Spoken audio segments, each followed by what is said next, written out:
앞으로 나라마다 수천조라는 돈이 오직 뉴딜 정책이라는 것에 집중됩니다. 그러면 뉴딜은 무엇이고 우리는 어디에 투자해야 될까요?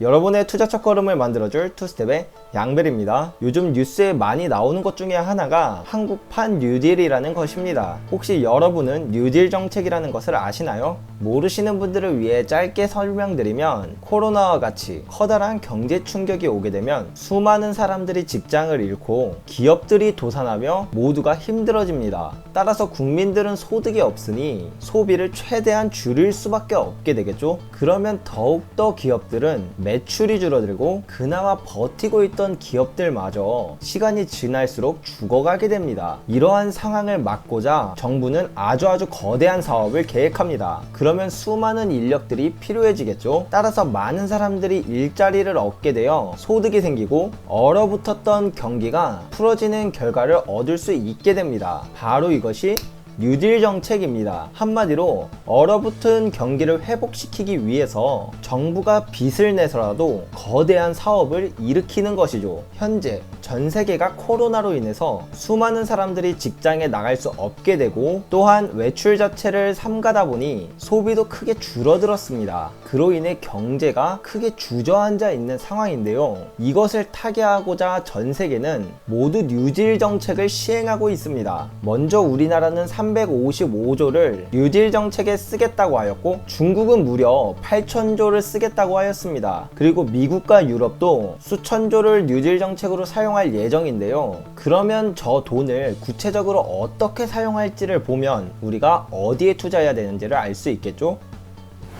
먼저 우리나라를 보겠습니다. 한국판 뉴딜이라고 부르는 것의 내용을 보면 크게 두 가지로 구분할 수 있습니다. 디지털 뉴딜과 그린 뉴딜. 디지털 뉴딜은 사람과 사람이 만나지 않고 이루어지는 서비스를 늘리는 것과 5G 그리고 AI에 관한 분야에 지원하는 것입니다. 이렇게 거대한 사업이 이루어지려면 가장 먼저 인프라를 갖춰야 하는데요. 쉽게 말해서 자동차가 없는 시대에 정부가 국민 모두에게 1인당 자동차 한 대씩을 드리겠습니다 라고 했다고 쳐도 결국 주유소가 한 곳도 없으면 아무 의미가 없겠죠. 이처럼 5G 산업이 발달하기 위해선 5G 기지국이 세워져야 하고 빅데이터 분야가 크기 위해선 데이터 센터가 필요한 것이죠. 즉 인프라는 어떤 것의 기반이 되는 것이라고 이해하시면 쉬울 것 같습니다.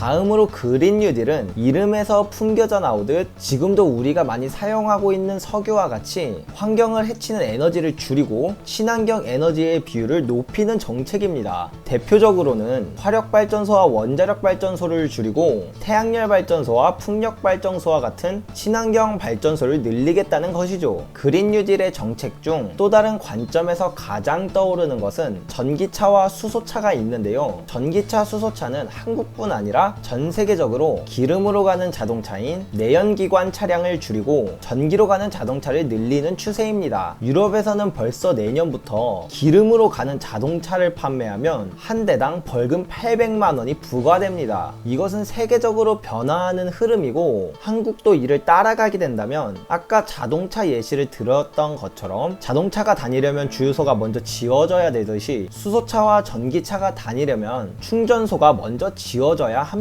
다음으로 8천조를 사용하겠다고 하는 중국은 어떨까요? 중국은 저 큰 돈을 8개의 분야에 투자하겠다고 하였는데요. 대표적인 건 몇 가지만 설명드리면 고속철도, AI, 빅데이터, 전기, 수소차 등이 있습니다. 한국과 매우 흡사하죠. 이들 중 가장 큰 돈이 투자되는 곳은 고속철도인데요. 이전과 같은 맥락으로 고속철도가 다니려면 당연히 철로가 먼저 깔려야 되겠죠. 그리고 미국은 지난 3월 2조 달러, 한국 돈으로 약 2,400조에 해당하는 금액을 코로나 뉴딜이라는 명목하에 뿌려지게 되었는데요. 이때 트위터를 사랑하는 트럼프는 수십 년간 기다려온 인프라 법안을 처리해야 할 때 오로지 일자리와 위대한 인프라를 재건하는데 사업에 초점을 맞춰야 한다 라고 트위터에 남겼었습니다. 즉 결론적으로 전 세계는 무지막지한 돈을 거대한 사업을 통해 뿌리게 될 것입니다. 각자 조금씩 집중하는 분야가 다르지만 결론적으로 그 모든 사업들의 시작은 인프라를 갖추는 것부터라고 생각합니다. 그렇다면 인프라에 직접적으로 수혜를 받는 것은 무엇일까요? 도로를 깔든 철도를 깔든 충전소를 짓든 결국 굴삭기와 같은 중장비가 필요하게 됩니다. 따라서 저는 이러한 중장비 업종들의 기업들이 가장 큰 수혜를 입을 것이라고 예상하고 있습니다. 한국의 대표적인 중장비 제조 회사로는 두산 밥캣과 두산 인프라코어가 있는 것을 참고하시면 좋을 것 같습니다.